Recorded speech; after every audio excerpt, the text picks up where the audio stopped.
Good morning students. आज का जो टॉपिक होगा वो टॉपिक होगा डिटरमिनेंट ऑफ अ मैट्रिक्स। कि कोई भी जो स्केयर मैट्रिक्स होती है उसे स्केयर मैट्रिक्स का हम डिटरमिनेंट किस टाइप से फाइंड आउट करते हैं।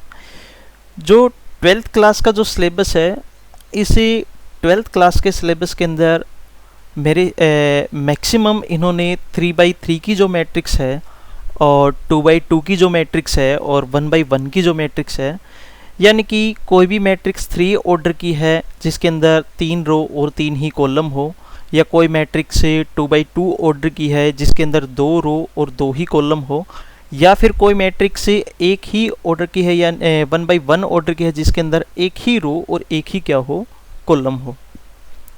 तो उन मैट्रिक्स का ही हम डिटरमिनेंट यहाँ पर सोल्व करेंगे। और उसके बाद ये जो डिटरमिनेंट का जो चैप्टर है, ये डिटरमिनेंट के चैप्टर में से क्लास 12th में हर बार एक ना एक क्वेश्चन जरूर पूछा जाता है 4 मार्क्स का। तो फिर चलिए बच्चों, हम अपने टॉपिक को स्टार्ट करते हैं। सबसे पहले हम डिटरमिनेंट की जो बेसिक जो कॉन्सेप्ट हैं जो इस चैप्टर के अंदर यूज होंगे वो क्या क्या है। सबसे पहले हम 2x2 मैट्रिक्स का या फिर 3x3 मैट्रिक्स का हम डिटरमिनेंट सोल्व करना सीखेंगे।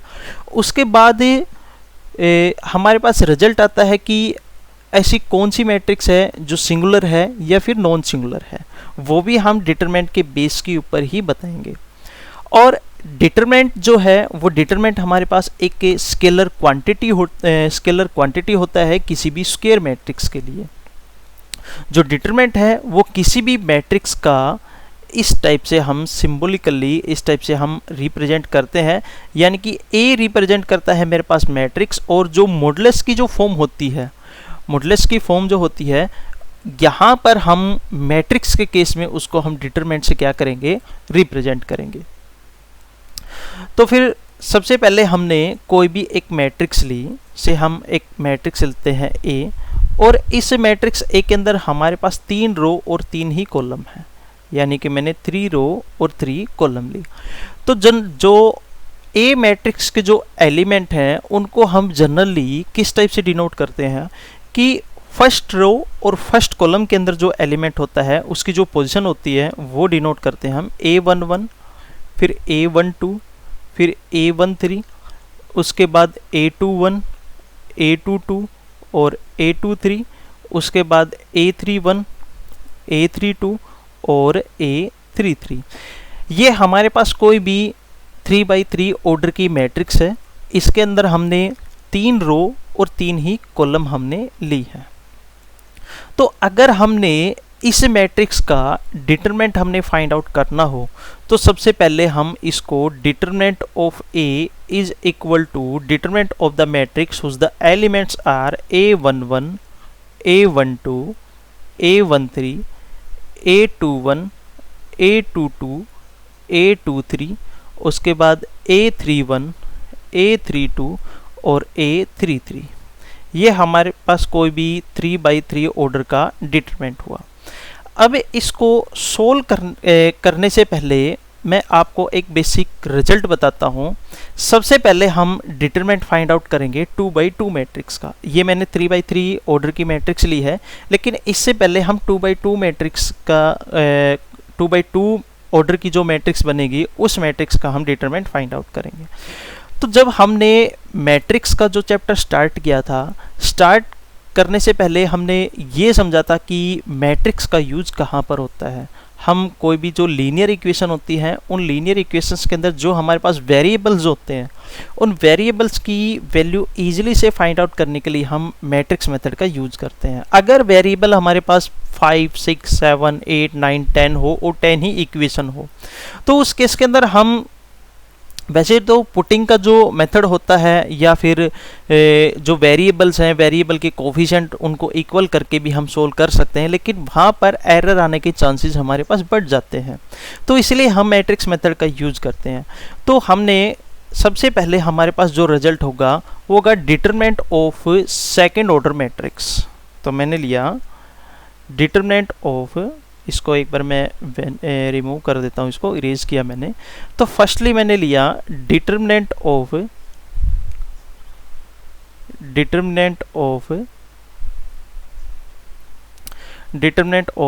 Second order matrix. Second order, हम सेकंड ऑर्डर की जो मैट्रिक्स होगी यानी कि 2x2 ऑर्डर की जो मैट्रिक्स होगी उसका हम डिटरमिनेंट सोल्व करेंगे। तो सबसे पहले हमने कोई भी दो लीनियर इक्वेशन ली, जिसमें से फर्स्ट मैंने लीनियर इक्वेशन ली a1x plus b1y is equal to 0, this is the equation number first. और सेकंड मैंने ली a2x plus b2y is equal to 0, ये इक्वेशन ली मैंने सेकंड। अब यहाँ से मैं एलिमिनेट करूँगा x एंड y, यानी कि x और y की जो वैल्यू है वो वैल्यू मैं इनके कोफिशिएंट्स के अंदर लेके आऊँगा। वो किस टाइप से, इक्वेशन नंबर फर्स्ट मैंने ली, इक्वेशन नंबर फर्स्ट को मैं इस फॉर्म में राइट कर सकता हूँ। वो फॉर्म क्या है, a1x is equal to minus b1y। और यहाँ से अगर मैं y को लेफ्ट हैंड साइड लेके आऊँगा तो x के डिवाइड में हो जाएगा, और a1 को राइट हैंड साइड लेके आऊँगा तो ये b1 के डिवाइड में हो जाएगा। ऐसा करने के बाद मेरे पास जो रिजल्ट आएगा वो रिजल्ट होगा x divided by y is equal to minus का b1 डिवाइडेड बाई a1। ये इक्वेशन नंबर आई मेरे पास थर्ड। और अब इक्वेशन नंबर सेकंड को भी मैंने इसी टाइप से सोल्व किया। इक्वेशन नंबर सेकंड क्या है, a2x plus b2y is equal to 0। अब b2y को मैं राइट हैंड साइड लेके आऊँगा तो मेरे पास ये रिजल्ट हो जाएगा नेगेटिव। तो क्या आएगा, a2x is equal to minus b2y, ये मेरे पास रिजल्ट आया। अब उसी टाइप से x और y को मैंने एलिमिनेट किया, यानी कि x और y की जो वैल्यू है x डिवाइडेड बाई, इनकी वैल्यू मैं इनके कोफिशिएंट के अंदर लिया, यानी कि किसी भी रियल नंबर के अंदर मैं लेके आया। और वो रिजल्ट क्या आया, x divided by y is equal to minus b2 divided by a2, ये मेरे पास इक्वेशन नंबर हुई 4। अब इक्वेशन नंबर थर्ड और इक्वेशन नंबर 4, इन दोनों इक्वेशन को अगर हम देखें तो इन दोनों इक्वेशन के अंदर इनकी लेफ्ट हैंड जो साइड है वो लेफ्ट हैंड साइड हमारे पास इक्वल है, तो राइट हैंड साइड भी क्या होगी, इक्वल होगी। तो ऐसा करने के बाद जो रिजल्ट आता है वो रिजल्ट आया minus b1 divided by a1 is equal to minus b2 divided by a2। Minus से माइनस मैंने क्या कर दिया, कैंसिल आउट। अब यहाँ पर मैंने क्रॉस मल्टीप्लिकेशन का मेथड अप्लाई किया। क्रॉस मल्टीप्लिकेशन का मेथड अप्लाई करेंगे तो उस केस के अंदर मेरे पास रिजल्ट आएगा। इस रिजल्ट को मैंने यहाँ से दोबारा से राइट किया। रिजल्ट क्या है, b1 divided by a1 is equal to b2 divided by a2। अब क्रॉस मल्टीप्लिकेशन का मेथड यूज करेंगे तो हमारे पास रिजल्ट आएगा a1 b2 is equal to a2 b1। अब a2 b1 को अगर मैं लेफ्ट हैंड साइड लेके आऊँगा तो ये हो जाएगा नेगेटिव। तो रिजल्ट आया a1 b2 minus a2 b1 is equal to 0। ये हमारे पास एक एक्सप्रेशन आती है, और इस एक्सप्रेशन को अगर हम सोल्व करेंगे तो हमारे पास कोई एक स्केलर क्वांटिटी ही बचेगी। तो इसका मतलब ये हुआ जो expression a2 b2 a1 b2 minus a2 b1 is called the determinant, is called the determinant,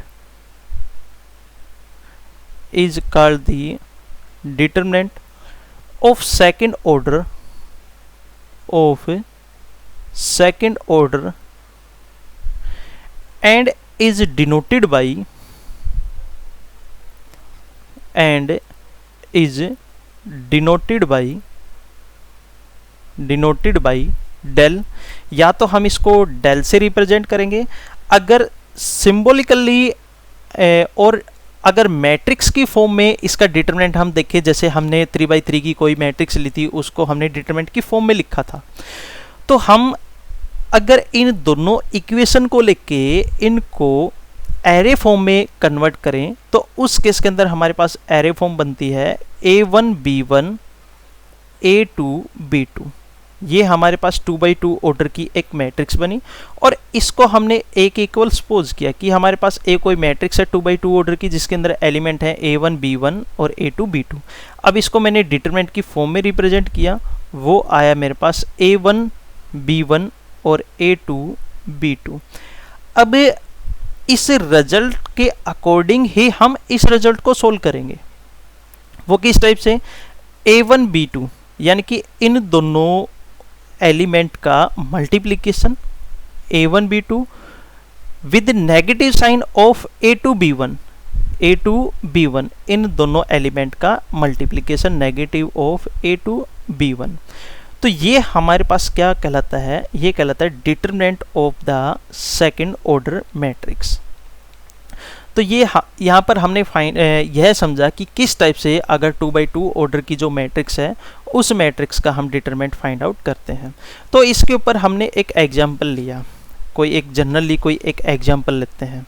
तो मैंने लिखा एक एग्जांपल मैंने लिया कि कोई भी एक एग्जांपल है, हमने एक मैट्रिक्स A ली और उस मैट्रिक्स A के अंदर एलिमेंट हैं -2, 3 और 4 और -9। ये मैंने 2x2 ऑर्डर की मैट्रिक्स ली और इस मैट्रिक्स को सबसे पहले मैंने डिटरमिनेंट की फॉर्म में राइट किया, यानी कि डिटरमिनेंट ऑफ -2, 3, 4 और -9 ये जो मैट्रिक्स के एलिमेंट हैं इसको मैंने डिटरमिनेंट्स की फॉर्म में रिप्रेजेंट किया। अब इन दोनों एलिमेंट के मल्टीप्लिकेशन में से हम इन दोनों एलिमेंट की मल्टीप्लिकेशन को हम क्या करेंगे, सब्ट्रैक्ट करेंगे। तो -9 और -2, 9 2 जा 18, नेगेटिव नेगेटिव क्या हो जाएगा, पॉजिटिव। तो 18 माइनस ऑफ 4 इंटू 3, 4 3 जा 12, माइनस का कितना आ जाएगा 12। इन दोनों को सब्ट्रैक्ट करेंगे तो रिजल्ट हमारे पास क्या आएगा, 6 आया। तो ये हमारे पास एक स्केलर क्वांटिटी है और हमने यहाँ पर यह देखा कि किस टाइप से कोई भी 2x2 ऑर्डर की जो मैट्रिक्स होती है उसका हम डिटरमिनेंट सोल्व कर पाते हैं। लेकिन आपने एक पॉइंट ये ध्यान में रखना है कि डिटरमिनेंट जो होगा वो डिटरमिनेंट हमेशा एक स्क्वायर मैट्रिक्स का ही निकलेगा। मैं यहाँ पर राइट कर देता हूँ, we find only the value of the determinant for square matrix। अगर हमारे पास कोई स्क्वायर मैट्रिक्स नहीं है तो उस केस के अंदर हम डिटरमिनेंट की जो वैल्यू है वो वैल्यू हम फाइंड आउट नहीं कर पाएंगे। तो ये रिजल्ट बच्चों आपने ध्यान रखना है हमेशा के लिए। इसके बाद मैंने एक और एग्जाम्पल लिया, एग्जाम्पल के बेस पे मैं आपको समझाता हूँ कि मैंने एक अनदर एग्जाम्पल लिया। मेरे पास दो मैट्रिक्स हैं और उन दोनों मैट्रिक्स को मैंने डिटरमिनेंट की फॉर्म में लिखा। मैंने यहाँ पर सबसे पहले क्वेश्चन लिखा, find the value of x, find the value of x, x की वैल्यू मैंने फाइंड आउट करनी है। If determinant of 2 3 4 5 is equal to determinant of x3 2x और 5। अब ये दोनों डिटरमिनेंट जो हैं इक्वल हैं तो इन दोनों मैट्रिक्स की डिटरमिनेंट की मैं वैल्यू फाइंड आउट करूँगा। तो ये होगा 5 2 जा 10 -12 इज इक्वल टू, ये हो गया 5x माइनस 6x। 10 माइनस का 12 माइनस का 2 बचेगा और यहाँ पर माइनस का x बचेगा, माइनस से माइनस कैंसिल आउट। तो x की वैल्यू मेरे पास क्या आ गई, 2 आ गई। तो इस टाइप से हमारे पास जो अननोन जो वैल्यू दे रखी थी सेकंड डिटरमिनेंट के अंदर वो हमने यहाँ से फाइंड आउट की। इसके बाद बच्चों नेक्स्ट जो रिजल्ट होगा वो नेक्स्ट रिजल्ट हमारे पास होगा डिटरमिनेंट ऑफ थर्ड ऑर्डर। मेरे पास नेक्स्ट रिजल्ट बनेगा, नेक्स्ट रिजल्ट आएगा मेरे पास determinant of third order, determinant of third order, यानी कि 3/3 की जो मैट्रिक्स होगी उस मैट्रिक्स के अंदर हम डिटरमिनेंट की वैल्यू जो है वो किस टाइप से फाइंड आउट करेंगे। तो यहाँ पर मैंने साइमल्टेनियसली कोई भी 3 लीनियर इक्वेशन ली। सबसे पहले हम बेसिक रिजल्ट की तरफ चलते हैं। मैंने इक्वेशन ली a1x plus b1y plus c1z is equal to 0। This is the equation number first. And a2x plus b2y plus c2z is equal to 0. This is the equation number second. And lastly a3x plus b3y plus c3z is equal to 0. This is the equation number third. अगर हम यहाँ पर eliminate करें x, y and z from the 3 equation, अगर इन तीनों equation से हम x, y और z की वैल्यू एक्स वाई जेड को एलिमिनेट करने की कोशिश करें तो हमारे पास एक पुटिंग मेथड होता है, एक क्रॉस मल्टीप्लिकेशन मेथड होता है, या किन्हीं भी 2 इक्वेशन के वेरिएबल की वैल्यू जो है सेम करें, उनको ऐड करें, सब्ट्रैक्ट करें, वहाँ से पर जो रिमेनिंग जो वेरिएबल बचता है उसकी वैल्यू फाइंड आउट करें। जैसे कि हम लीनियर इक्वेशन हमने सोल्व की थी, क्लास 11th के अंदर भी कुछ क्वेश्चन आए थे और क्लास 10th के अंदर भी हम इनको समझते हैं। तो हमारे पास ये मैंने मेथड यूज किया क्रॉस मल्टीप्लिकेशन का। उसके अंदर मेरे पास क्या होता है, मैंने लिखा, मैं डायरेक्ट वैल्यू लिखता हूँ, आप शायद समझ जाएंगे। मैं लिखा x divided by b2c3 minus c2b3 is equal to y divided by c2a3 minus a2c3 is equal to z divided by a2b3 minus b2a3 is equal to k के इक्वल मैंने इसको सपोज किया। तीनों रिजल्ट इक्वल हैं तो इनकी एक side equal रही होगी, तो वो जो साइड है वो साइड मेरे पास किसके इक्वल है, k के इक्वल है। तो अगर मैं x divided by b2c3 minus c2b3 को मैं k के इक्वल सपोज करता हूँ तो यहाँ से x की जो वैल्यू आएगी, ये डिवाइड में जो रिजल्ट है ये k के साथ मल्टीप्लाई हो जाएगा।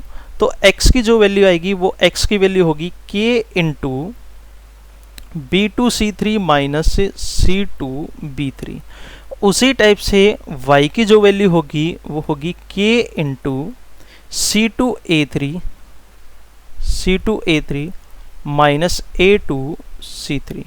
और z की जो वैल्यू होगी वो होगी k इंटू, ये हो गया मेरे पास a2b3 माइनस a3b2। ये मेरे पास x, y और z की वैल्यू आई है। अब हम क्या करेंगे कि इन जो हमारे पास कोई भी कॉमन फैक्टर है, इस कॉमन फैक्टर को हम कैंसिल करेंगे।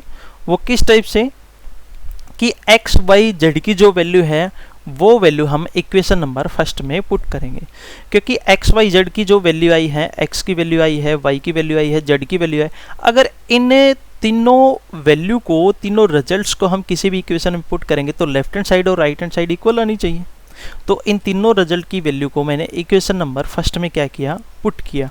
पुट करने के बाद मेरे पास जो रिजल्ट आता है वो आया a1 इंटू b2c3, मैंने k को कैंसिल कर दिया डायरेक्टली, माइनस c2b3, और उसके बाद plus b1 into c2a3 minus a2c3 plus c1 into a2b3 minus a3b2 is equal to 0। अब ये जो हमारे पास रिजल्ट आता है, ये जो एक्सप्रेशन जो आती है, ये एक्सप्रेशन अगर हम किसी भी 3/3 ऑर्डर की मैट्रिक्स को, जैसा कि हमने स्टार्टिंग में समझा था, एरे फॉर्म हमने लिखी, एरे फॉर्म को फिर हमने डिटरमिनेंट की फॉर्म में लिखा, अगर उसको हम एक्सपेंड करते हैं फर्स्ट रो से, हम फर्स्ट रो से भी कर सकते हैं, सेकंड रो से भी कर सकते हैं, थर्ड से भी, फर्स्ट कॉलम, सेकंड कॉलम और थर्ड कॉलम से भी कर सकते हैं। अब फिलहाल हम ओनली ऑन फर्स्ट रो की बात करेंगे। वो क्या है कि हमारे पास कोई एक मैट्रिक्स है, अगर मैं इन तीनों लीनियर जो इक्वेशन है, इन तीनों लीनियर इक्वेशन को मैं मैट्रिक्स की फॉर्म में लिखूंगा, तो मेरे पास होगा कि ए कोई मैट्रिक्स है, उस ए मैट्रिक्स के अंदर मेरे पास एलिमेंट है A1 B1 C1, A2 B2 C2, A3 B3 और C3। अब इसको मैंने डिटरमिनेंट की फॉर्म में लिखा, मैं लिखा determinant of A is equal to determinant of A1 B1 C1, A2 B2 C2 और A3 B3 और C3। अब मैंने इसको एक्सपेंड किया फर्स्ट रो से, ना कि सेकंड रो से, ना कि थर्ड रो से, ना फर्स्ट कॉलम ना सेकंड कॉलम ना थर्ड कॉलम, हम ओनली ऑन फर्स्ट रो की बात करते हैं, एक्सपेंडिंग बाय फर्स्ट रो।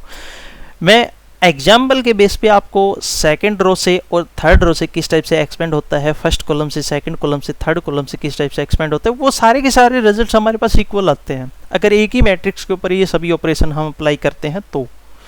लेकिन अब हम यहाँ पर only on first expanding by first row की ही बात करेंगे। तो मैंने क्या किया, मेरे पास इन एलिमेंट्स की पोजीशन होती है, वो पोजीशन क्या है, जनरली अगर हम डिनोट करें तो A11 A12 A13 A21 A22 A23 A31 A32 A33। अगर A11 का मतलब ये हुआ कि first row first column, first column के अंदर फर्स्ट रो और फर्स्ट कॉलम, यहाँ पर ये जो दोनों लाइनें क्रॉस करती है ये इस एलिमेंट को रिप्रेजेंट करने का सिंबल बताती है। तो इसका मतलब A11 का मतलब हुआ कि फर्स्ट रो और फर्स्ट कॉलम के अंदर एलिमेंट की पोजीशन यहाँ पर मिलेगी हमें। तो जब हम डिटरमिनेंट को एक्सपेंड करेंगे, एक्सपेंडिंग बाय फर्स्ट रो, तो हम A11 A12 A13 एलिमेंट आएंगे फर्स्ट रो के अंदर। तो A11 का मतलब हुआ कि फर्स्ट रो और फर्स्ट कॉलम को हमने रिमूव किया। उसके बाद जो हमारे पास से मैट्रिक्स बचती है 2x2 ऑर्डर की, उसको हमने सोल्व किया किस टाइप से कि इन दोनों के मल्टीप्लिकेशन में से इन दोनों की मल्टीप्लिकेशन को सबट्रैक्ट करना। तो उसी टाइप से A11 हमारे पास A11 है, इन दोनों को हमने रिमूव किया। अब ये जो मैट्रिक्स बचती है 2x2 ऑर्डर की, इसको हमने सोल्व किया। तो B2 C3 में से B3 C2 को हम क्या करेंगे, सबट्रैक्ट, जैसा कि यहाँ पर लिखा हुआ है। उसके बाद प्लस का साइन B1, यानी कि फर्स्ट रो सेकंड कॉलम हमने इन दोनों को रिमूव किया। अब हमारे पास रिजल्ट तो क्या बचेगा, A2 C3 minus A3 C2, लेकिन यहाँ पर लिखा क्या हुआ है, C2 A3 minus A2 C3, उल्टा लिखा हुआ है। तो हमने यहाँ से माइनस का साइन, का नेगेटिव हमने क्या ले लिया, कॉमन लिया। नेगेटिव कॉमन लेंगे तो यहाँ पर B1 जो है वो मल्टीप्लाई में चलेगा, B1 into C2 A3 minus A2 C3, ये दोनों हमारे पास क्या हो गए, इक्वल। बस यहाँ पर पॉजिटिव की जगह जब भी हम डिटरमिनेंट की वैल्यू निकालेंगे वो हमारे पास से नेगेटिव रिजल्ट लिखा जाएगा, और वो नेगेटिव रिजल्ट मैंने बताया आपको इस टाइप से लिखा जाएगा। अब हम बात करते हैं थर्ड रो थर्ड कॉलम की। तो first row third column A13 element, first row third column, ये जो वैल्यू बचती है इस वैल्यू का डिटरमिनेंट हम फाइंड आउट करेंगे। तो मैंने लिखा C1 into A2 B3 minus A3 B2। तो ये हमारे पास क्या होगा, रिजल्ट होगा। इस रिजल्ट को हम इस फॉर्म में भी रिप्रेजेंट करते हैं और इसके डिटरमिनेंट की वैल्यू जो है वो हम इस टाइप से फाइंड आउट करेंगे। तो ये था बच्चों थर्ड बाय थर्ड ऑर्डर की अगर कोई मैट्रिक्स है उसके लिए हम डिटरमिनेंट की वैल्यू जो है वो किस टाइप से फाइंड आउट करते हैं। इसके बाद मैंने एक एग्जाम्पल लिया, कोई भी मैं एक जनरली एग्जाम्पल लेता हूँ। मैंने एग्जाम्पल लिया, एक मैट्रिक्स मैंने ली, उस मैट्रिक्स के अंदर डिटरमिनेंट की फॉर्म में ही मैंने डायरेक्टली लिखा उसको। एलिमेंट है 2 -4 3 और 3 1 2, इसके बाद है 7 6 और 1। एक्सपेंड करेंगे, expanding by first row, expanding by first row, इसको हम फर्स्ट रो से एक्सपेंड करेंगे तो क्या होगा, 2 into 1 into 1 1 minus 6 into 2 12, minus एक माइनस ऑलरेडी है तो प्लस आ जाएगा, प्लस का 4 इंटू ये रो ये कॉलम हमने छोड़ दी है तो 3 की 1 के साथ 3, 7 की 2 के साथ 14, और उसके बाद माइनस का 3 नहीं बच्चों, प्लस का 3 है, ये प्लस का 3 इंटू ये कॉलम ये रो हमने छोड़ दी, 6 3 जा 18 और माइनस का 7। तो मेरे पास ये एक्सप्रेशन बचती है। इस एक्सप्रेशन को जब हम सोल्व करेंगे तो ये 12 में से 1 को सब्ट्रैक्ट करेंगे तो 11, 11 टू जा 22, तो माइनस का 22 बचेगा। और यहाँ पर मेरे पास बचेगा माइनस का 44, माइनस का 44, और यहाँ पर बचेगा प्लस का 33। सोल्व करने के बाद वैल्यू हमारे पास आएंगी माइनस का 33। तो ये मेरे पास रिजल्ट है, यानी कि हमने 3×3 ऑर्डर की कोई भी एक मैट्रिक्स थी, उस मैट्रिक्स को हमने मैट्रिक्स का जो हमने डिटरमिनेंट सोल्व किया है। इसके बाद हमारे पास बेसिक कॉन्सेप्ट आता है माइनर का और कोफैक्टर का। अब हम डिस्कस करेंगे कि माइनर और कोफैक्टर क्या होता है। तो सबसे पहले मैं बात करूंगा माइनर की। माइनर को हम M11 यानी कि MIJ के यानी कि इस सिंबल से हम इसको क्या करते हैं, रिप्रेजेंट करते हैं। तो सबसे पहले मैंने इसकी डेफिनेशन लिखी। डेफिनेशन क्या है कि let A is equal to, capital A is equal to AIJ be a square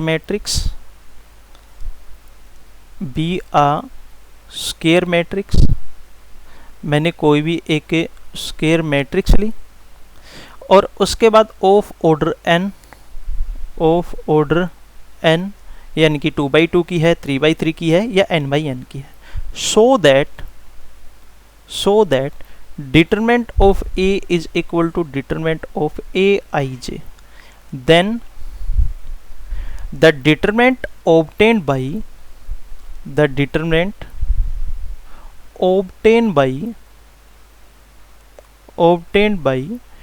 deleting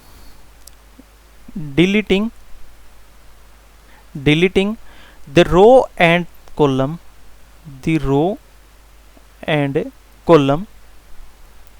in which the element lie, जहाँ पर वो एलिमेंट लाई करता है, is called the minor of that element, वो उस एलिमेंट के लिए क्या होगी, माइनर की वैल्यू होगी। तो मैंने इसको एग्जाम्पल के बेस पे समझाया, आपको बड़े अच्छे से समझ में आएगा। मैंने एक एग्जाम्पल लिया, एग्जाम्पल मैं लेता हूँ, मैंने कोई भी एक मैट्रिक्स A ली, और उस मैट्रिक्स A के अंदर मैंने एलिमेंट लिए मैंने 1 2 3 4 5 6 7 8 और 9। इस मैट्रिक्स के अंदर जितने भी एलिमेंट है, हर एलिमेंट के लिए मैंने माइनर की वैल्यू फाइंड आउट करनी है। तो सबसे पहले मैंने ये जो एलिमेंट है, ये एलिमेंट A11, ये A12, ये A13, ये A21, A22, A23, A31, A32, A33, ये इनकी पोजीशन है। तो सबसे पहले मैंने M11 की वैल्यू फाइंड आउट की।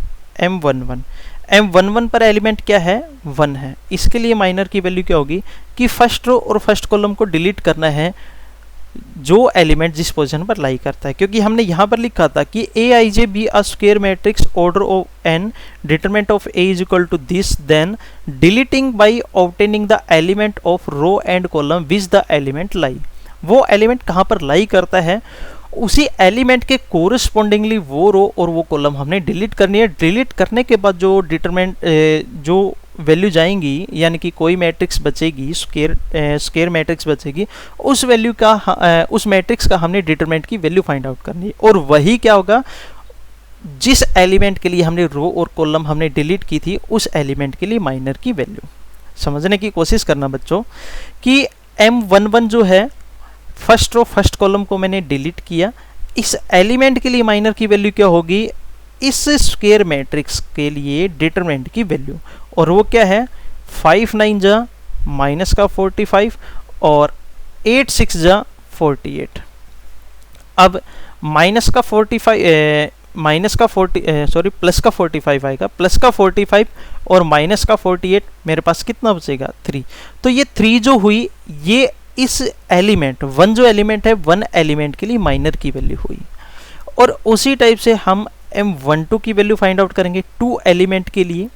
तो मैंने फर्स्ट रो और सेकंड कॉलम मैंने डिलीट की। डिलीट करने के बाद 9 4 जा 36 और 7 6 जा 42, और उसी टाइप से M13 के लिए मैं वैल्यू फाइंड आउट करूँगा।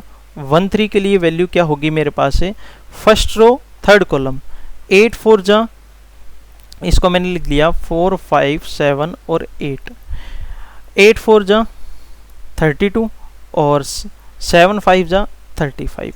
इन दोनों को सब्ट्रैक्ट करेंगे, जो वैल्यू आएगी वो वैल्यू इस रिजल्ट के लिए क्या होगी, डिटरमिनेंट की वैल्यू होगी। अब हम उसी टाइप से हर एलिमेंट के लिए डिटरमिनेंट की माइनर की वैल्यू फाइंड आउट करेंगे। तो माइनर की वैल्यू फाइंड आउट करने के बाद जो हमारे पास रिजल्ट बचेगा, इन्हीं रिजल्ट्स को हम सोल्व कर लेते हैं। मैं अलग एग्जांपल लेने की कोशिश कर रहा था, लेकिन इसी एग्जांपल में हम समझते हैं। सबसे पहले मैंने M11 की वैल्यू जो है वो फाइंड आउट की, वो मेरे पास आई 3। उसके बाद M12 की जो वैल्यू मैंने फाइंड आउट की वो मेरे पास है प्लस का 36 और माइनस का है मेरे पास 42। तो यहाँ से 42 में से माइनस 42 में से मैंने 6 को मैंने सब्ट्रैक्ट किया, तो मेरे पास कितना बचेगा, 6 बचेगा। और M13 की वैल्यू 13 यानी कि फर्स्ट रो थर्ड कॉलम 8 4 जा 32 और 7 5 जा 35, इन दोनों को सब्ट्रैक्ट किया तो मेरे पास वैल्यू कितनी आई, 3 आई। ये वैल्यू रिप्रेजेंट करती है A11, ये वैल्यू रिप्रेजेंट करती है A12 और ये वैल्यू रिप्रेजेंट करती है A13। उसी टाइप से हम A21, A22, A23, A31, A32 और A33 के लिए भी वैल्यू फाइंड आउट करेंगे।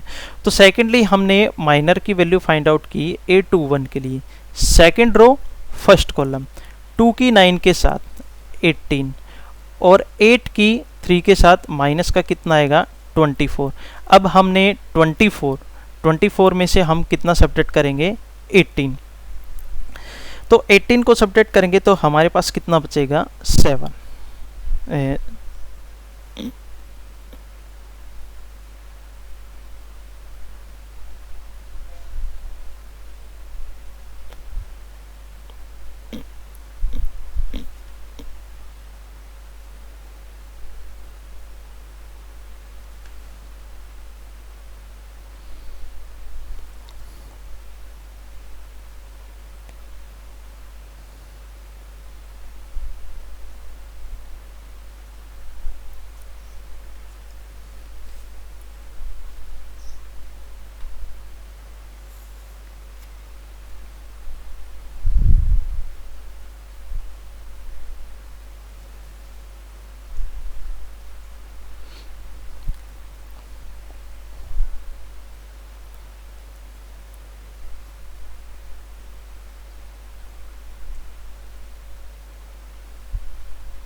एक मिनट बच्चों, ये वर्क नहीं कर रहा है, एक मिनट रुकना, मैं देख लेता हूँ, शायद कोई प्रॉब्लम है।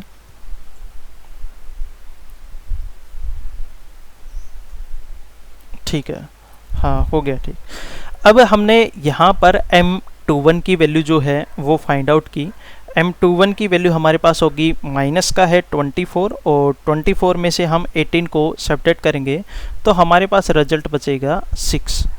उसके बाद फिर मैं वैल्यू फाइंड आउट करूँगा M22 के लिए। M22 के लिए यानी कि मैंने सेकंड रो और सेकंड कॉलम को मैंने क्या किया, यहाँ पर डिलीट किया।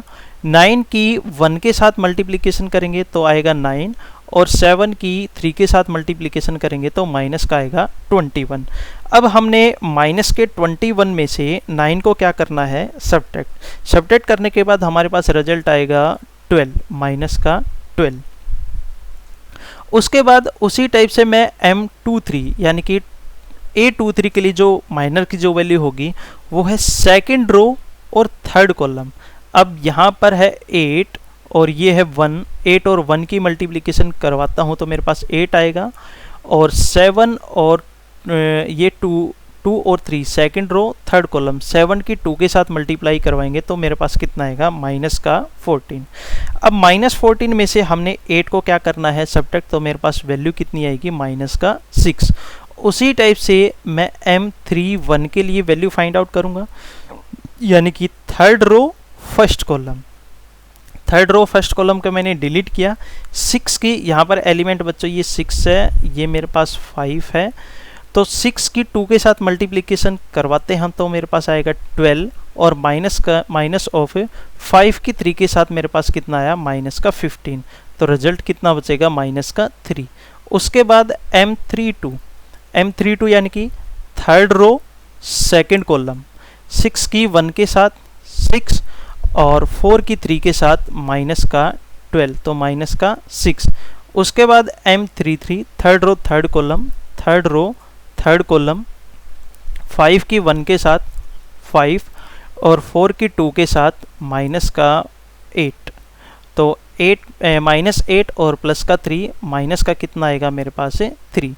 तो यहाँ पर ये जो वैल्यू है, ये वैल्यू A11 के लिए थी, ये A12 के लिए, और ये A13 के लिए, और ये मेरे पास वैल्यू है A21 के लिए, ये है A22 के लिए, ये है मेरे पास A33 के लिए, और ये है A31 के लिए, A23 के लिए, ये है A31 के लिए, ये है A32 के लिए, और ये है मेरे पास A33 के लिए।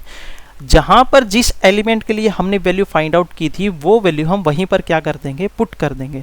तो माइनर के लिए हमारे पास जो मैट्रिक्स आएगी वो मैट्रिक्स हमारे पास क्या बनेगी, 3 और 6 और 3, ये हो गया 6 माइनस का 12 माइनस का 6 माइनस 3 माइनस 6 और माइनस का 3। ये हमारे पास माइनर्स के यानी कि एलिमेंट्स के लिए जो माइनर्स की वैल्यू आएगी उन माइनर्स के लिए हमारे पास ये मैट्रिक्स बनती है। रही बात हमारे पास कोफैक्टर की, इसके बाद रिजल्ट नेक्स्ट जो रिजल्ट आता है वो हमारे पास आता है कोफैक्टर का रिजल्ट हमारे पास आता है। तो कोफैक्टर के लिए कोफैक्टर हम किसी भी एलिमेंट के लिए कोफैक्टर की वैल्यू क्या बताएंगे कि जो सफिक्स जो होते हैं, सफिक्स कहने का मतलब क्या हुआ कि 1 1 1 2 1 3 2 1 2 2 2 3 3 1 3 2 और 3 3, ये हमारे पास सफिक्स है। इन सफिक्स को हम ऐड करेंगे, 1 को 1 के साथ ऐड करेंगे 2 आएगा, 1 को 2 के साथ ऐड करेंगे 3 आएगा, 3 को 1 के साथ ऐड करेंगे 4 आएगा, और 2 को 1 के साथ ऐड करेंगे तो 3 आएगा, 2 को 2 के साथ ऐड करेंगे तो 4 आएगा, 2 को 3 के साथ ऐड करेंगे तो मेरे पास कितना आएगा, 5 आएगा। यानी कि एक बार नंबर ओड आता है और एक बार नंबर हमारे पास क्या आता है, इवन आता है। तो हम क्या करेंगे कि कोफैक्टर को हम डिनोट करते हैं आई जे से। आई जे रिप्रेजेंट करता है सफिक्स, यानी कि वो एलिमेंट कहाँ पर लाई करता है। तो अगर मैंने A11 के लिए इस कैपिटल स्मॉल a11 को लिखा मैंने कैपिटल A11, तो इस एलिमेंट के लिए कोफैक्टर की वैल्यू क्या होगी कि मैं जनरली इसको रिप्रेजेंट करता हूँ एक बार कि यहाँ पर I plus J whole raise to power 2 into determinant. कौन सा डिटरमिनेंट कि जो रो और कॉलम डिलीट करने के बाद आया है। जैसे हमने यहाँ पर A11 के लिए एलिमेंट के लिए माइनर की वैल्यू निकाली थी, और A12 के लिए हमने माइनर की वैल्यू निकाली थी, और A13 के लिए हमने माइनर की वैल्यू निकाली थी। तो मैं इस रिजल्ट को लेता हूँ, ये मैंने डिटरमिनेंट की फॉर्म में लिखा हुआ है कि इस माइनर की वैल्यू को मैं किससे मल्टीप्लाई करवाऊंगा, इसको मैं मल्टीप्लाई कराऊंगा। यहाँ पर बच्चों ये रिजल्ट रोंग लिखा गया, ये -1 की पावर I प्लस जे आएगा।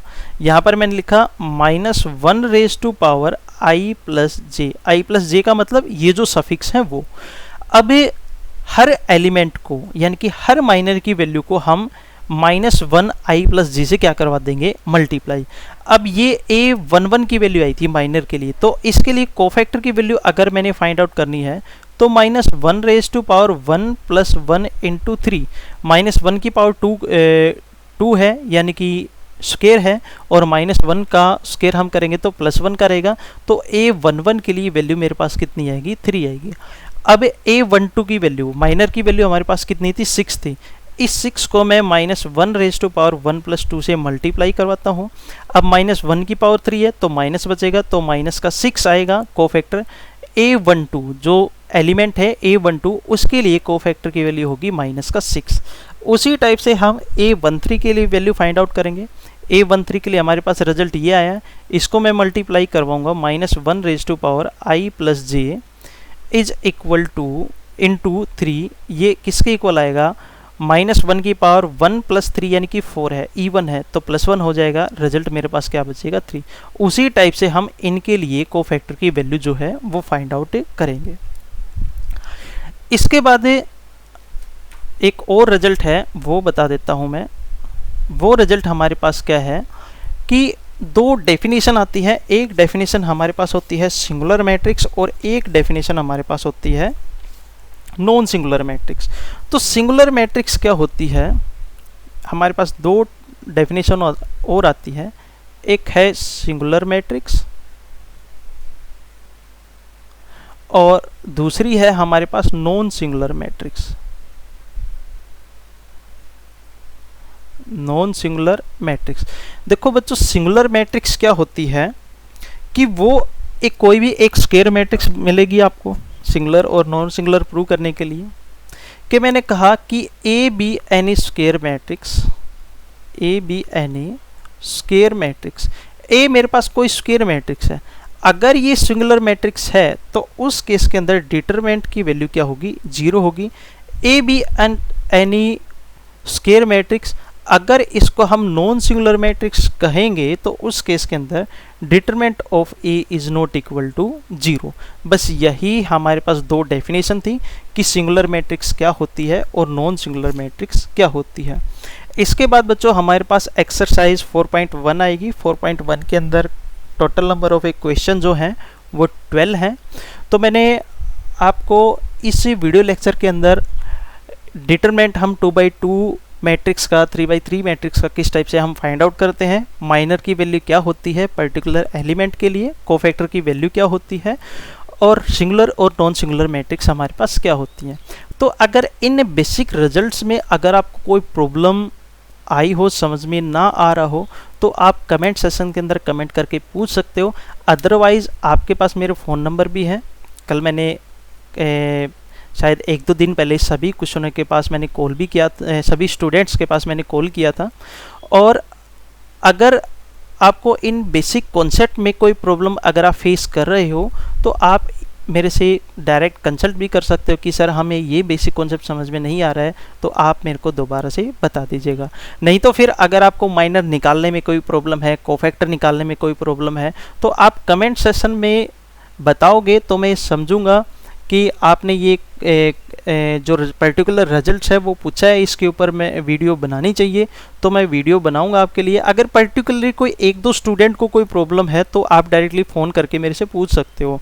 अगर कमेंट ज़्यादा आते हैं कि ज़्यादा ही बच्चे इन बेसिक कॉन्सेप्ट को समझने में प्रॉब्लम को फेस कर रहे हैं, तो मैं दोबारा से एक वीडियो और कंस्ट्रक्ट कर दूंगा उस टॉपिक के ऊपर, पर्टिकुलरली जो टॉपिक आप कमेंट सेशन में पूछोगे उस रिजल्ट्स के ऊपर। तो बच्चों आज के लिए बस इतना ही। Thank you, have a nice day. ये बड़े ही इजी कॉन्सेप्ट हैं, इनको अगर आप समझने की कोशिश करोगे तो आपको बड़े अच्छे से समझ में आ जाएंगे। अगर आप थोड़ा सा डाउट रखोगे, ठीक है कर लेंगे कोई बात नहीं है, तो ये आगे क्वेश्चनों को करने में आपको प्रॉब्लम क्रिएट करेंगे। तो बेटर यही है इनको आप step by step in basic concept को अच्छे से समझते चलो। जब आप बेसिक कॉन्सेप्ट को अच्छे से समझोगे तो मेरे अकॉर्डिंग आपको शायद ही किसी क्वेश्चन में प्रॉब्लम आए। तो बच्चों आज के लिए बस इतना ही। Thank you, have a nice day. मिलते हैं हम नेक्स्ट वीडियो लेक्चर के अंदर।